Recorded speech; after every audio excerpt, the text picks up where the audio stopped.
I'm Jane Warren, and in the 12 years of running my mediation practice, one of the other questions I frequently get asked is, do I really need a lawyer?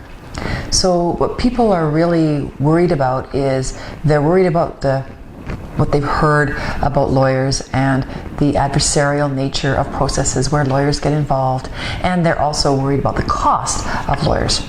So I understand all those considerations, and at the same time, lawyers are very important to the whole process of finalizing your separation and divorce. So the key, in my mind, is to use the lawyers for the things that they are best able to provide, and use an alternative process, and of course I believe mediation would be the best alternative process, in order to provide what it can best provide. So the places where most frequently people will use lawyers, or I will suggest that they use lawyers, or even sometimes insist that they use lawyers in the process that you go through of settling your separation and divorce, is a number of different places. First of all, sometimes people will go to lawyers right at the very beginning of the process just to get a lay of the land and to figure out, get a little information on their rights and their responsibilities, and that's fine to go and do that. It's not that you must go and do that, but it's often a very good place to start, recognizing that you are going there for a consultation, not necessarily to engage them or to get them to do anything specifically for you,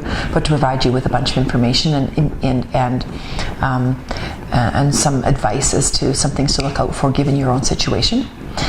And then for sure, at the end of the process, in my mind, going and taking the agreement that you have made in mediation and getting it reviewed and signed off and properly legalized by lawyers is a very important part of the process.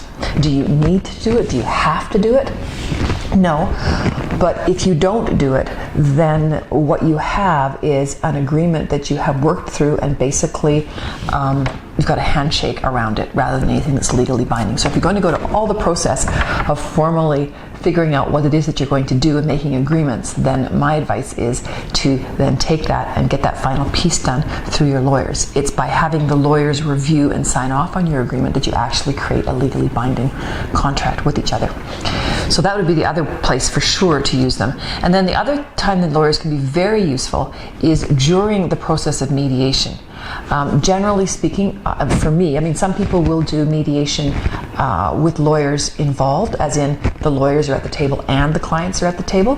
My preference is to do it with just the clients at the table, unless we run into specific issues where the lawyers can be helpful. Otherwise, apart from anything else, you're paying 2 lawyers and a mediator for every hour that you're spending in meetings, and a lot of the time you're talking about things that you're perfectly in agreement on, or you can come to agreement on your own, and you don't need the lawyers to be there. So using the lawyers, though, when there are certain issues that we're having difficulty with, or where people need some extra support, can be a very, very valuable thing. So don't discount the value of the lawyer through the process, actually at the table. And then the other way of using your lawyer throughout the process is to do a cross-check on some of the things that you're agreeing to, or the overall deal.